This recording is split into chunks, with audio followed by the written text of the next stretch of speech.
Let's talk about maybe some ways that you've approached talent retention at Standard Chartered. So I think it was extremely important to listen to our colleagues, to listen to, what people are saying and adapt to that.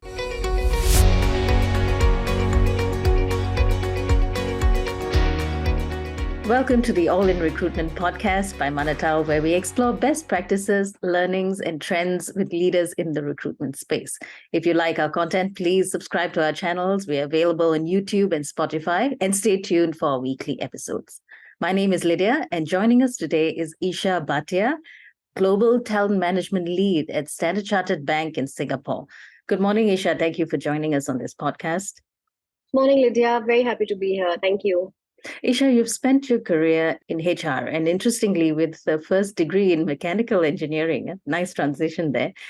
So today, you lead the global talent management function for Standard Chartered Bank in Singapore. Tell us maybe about some of the areas you've prioritized in this role.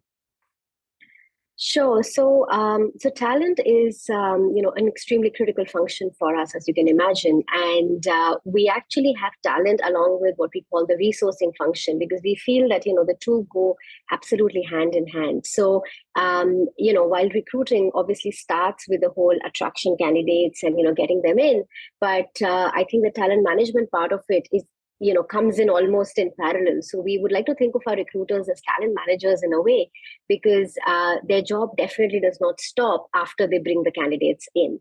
So a lot of, places that we are focusing on include, having a strong and differentiated employee value proposition.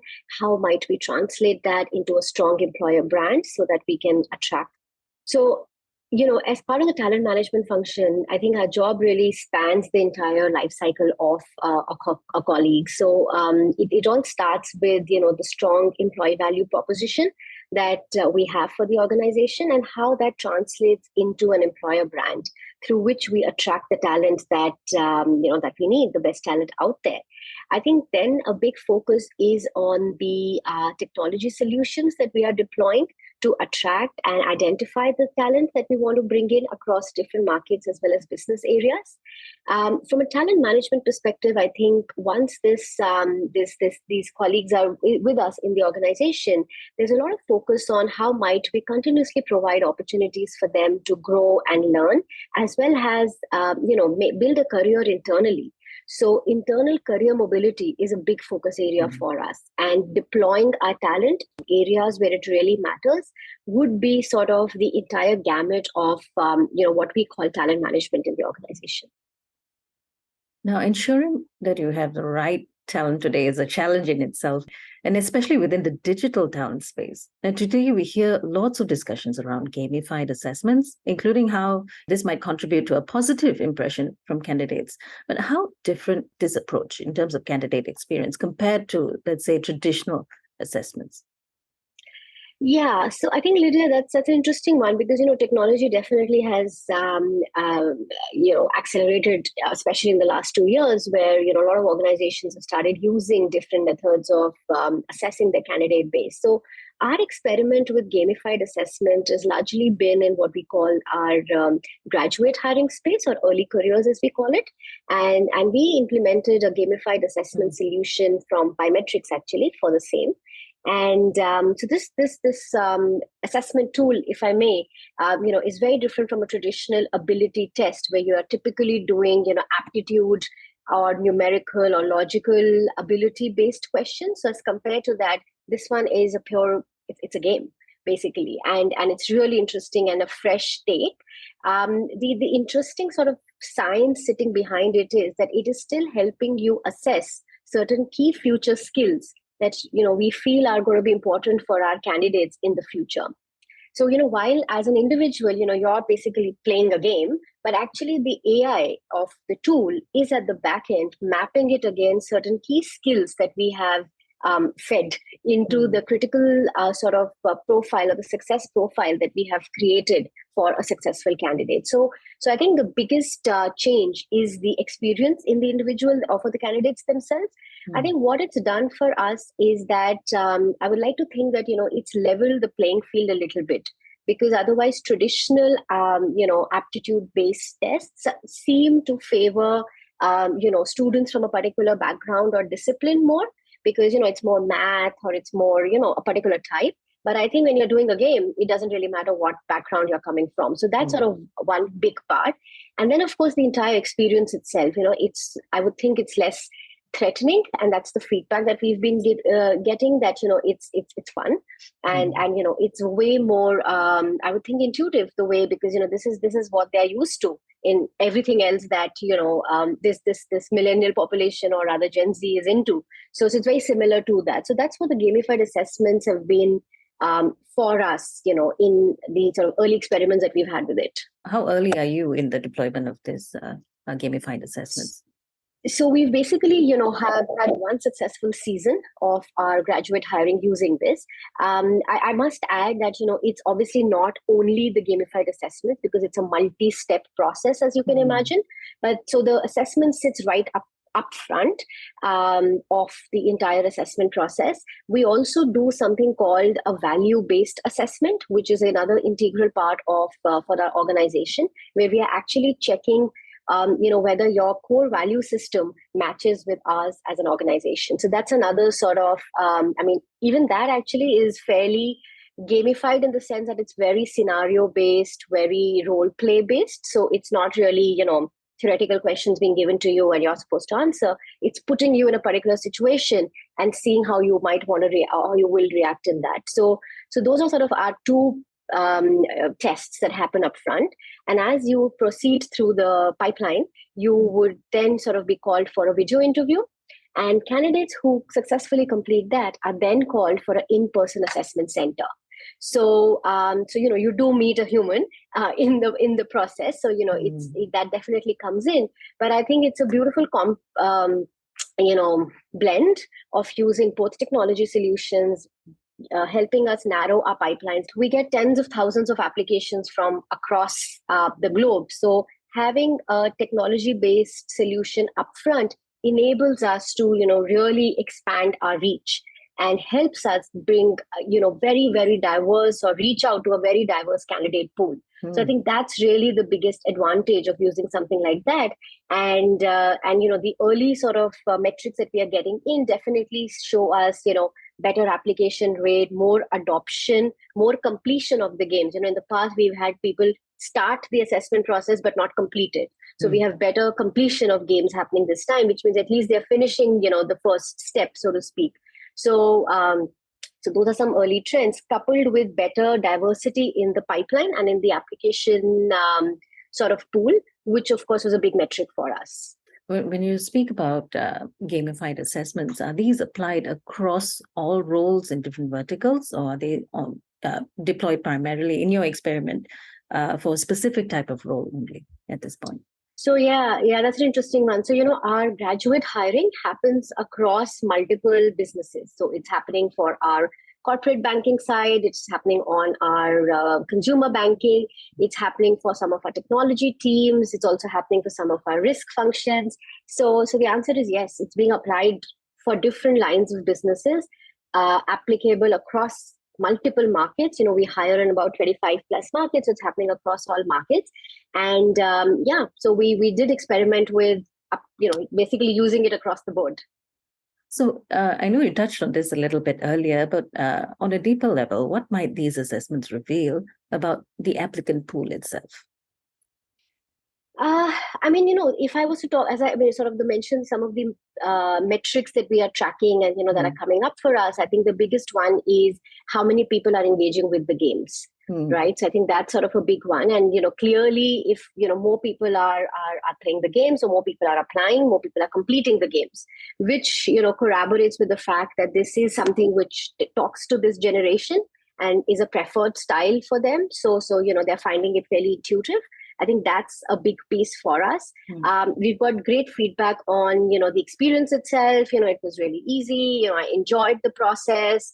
I liked the feedback that it gave me, because it gives you like a report, right, on your personality and so on. Okay. So it gives it to the applicant themselves. To the applicant, yeah. Okay. Yeah.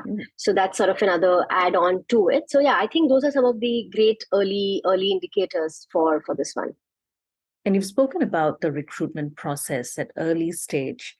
And now let's talk about maybe some ways that you've approached talent retention at Standard Chartered. Yeah, I mean, and as you can imagine, that's obviously a big focus area for all organizations. Especially in the light of the whole Great Resignation, as we've been calling it. After the COVID year, so to speak. I mean, not that it's over yet, but clearly, the workforce, the demands of the workforce are really changing, or have people have been relooking at why am I working? What do I want from my job? What do I expect from my organization, and so on. So I think it was extremely important for us to listen to our colleagues, to listen to what people are saying, and adapt to that. So one of I think almost which was a hygiene factor, but we were among the first organizations to implement a hybrid working arrangement.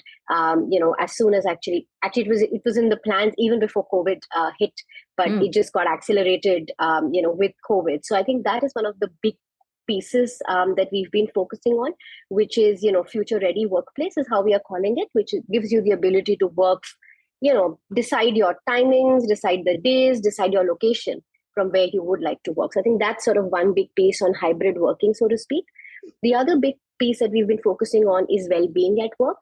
And again, something that's become extremely important post the pandemic. But the fact that from a talent retention perspective, colleagues need to feel that they belong to the organization, right? And the fact that they're going to be heard, there are avenues for them to express themselves freely, and support and help available as needed. So well-being, sort of is another big area.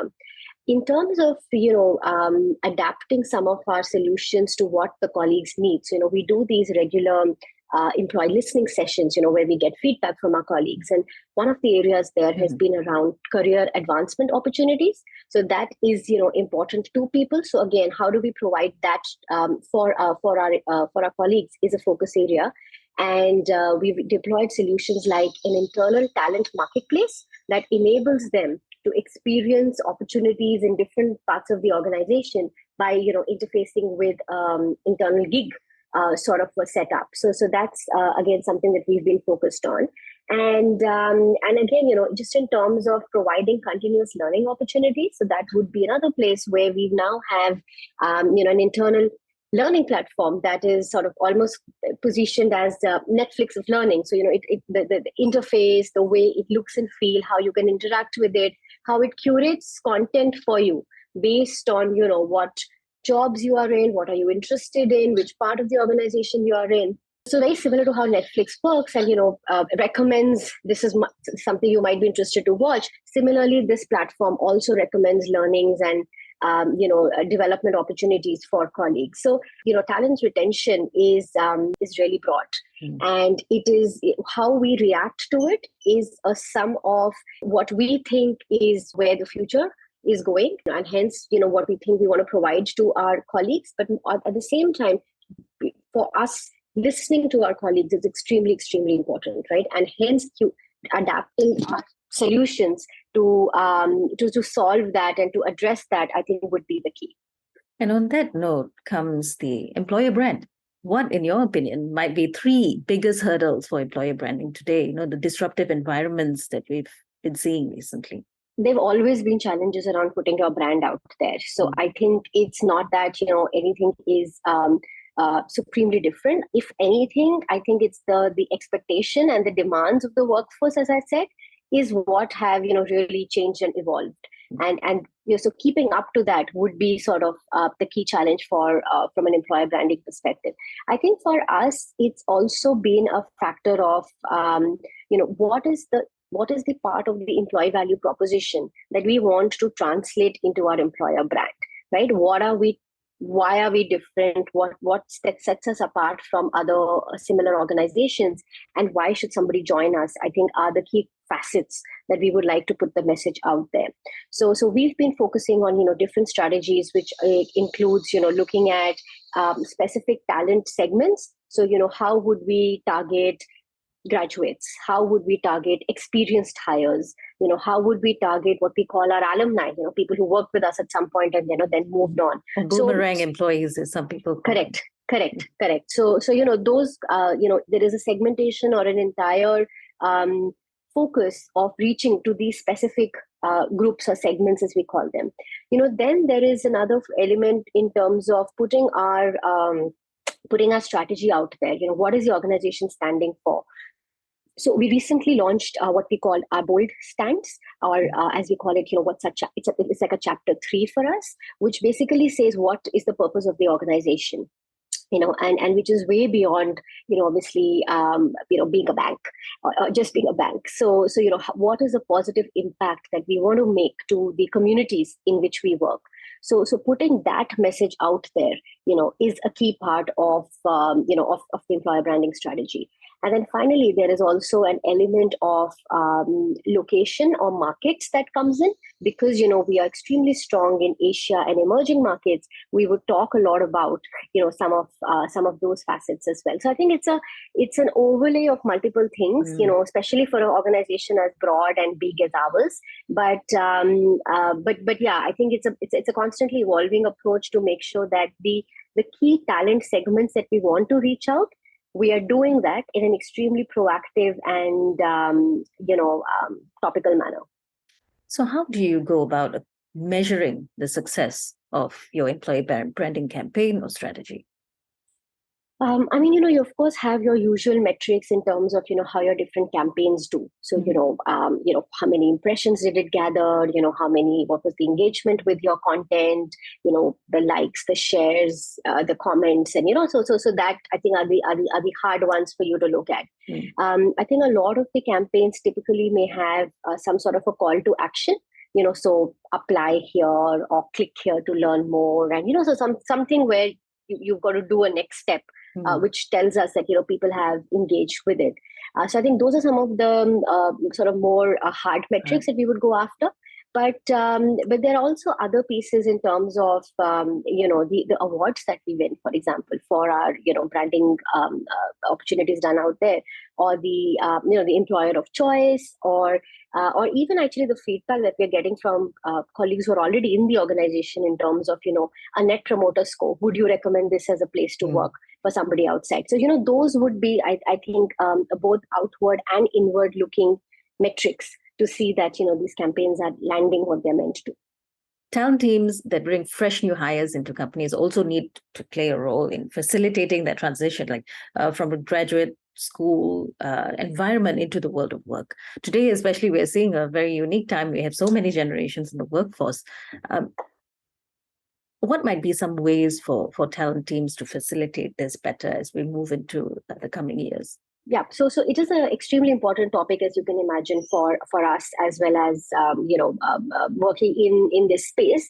The big factor, I guess, would be in helping the new generation assimilate into the organization. And we do that via different interventions of having a very structured plan for them for the first 12 to 18 months that they are that they join us. So there is a program that they go through which has exposure, or allows them to have exposure to different parts of the organization where they are learning on the job, coupled with self-learning through the platforms that we have, coupled with a lot of mentoring and learning from seniors in the organization. We complement that by having a buddy system. So you have somebody senior, preferably from the same college, who is your buddy to help you through navigate that initial phase. So an entire ecosystem that's put in place to support this new young hire assimilate into the organization. And I think that then complements with the work that we do to make intergenerational workforce work. Right. So which is where, because as you said, you literally have 4-5 generations at work at the same time, especially for organizations like ours. So how do we make sure that, our seniors, who perhaps 2 generations away from the young graduates who are coming in, they all of them are sort of working cohesively and moving in the same direction. So we experiment with things like reverse mentoring to actually get some of the juniors to mentor the seniors. We have a very strong sponsorship program, where the seniors are seeing themselves not just as managers but sponsors for this talent.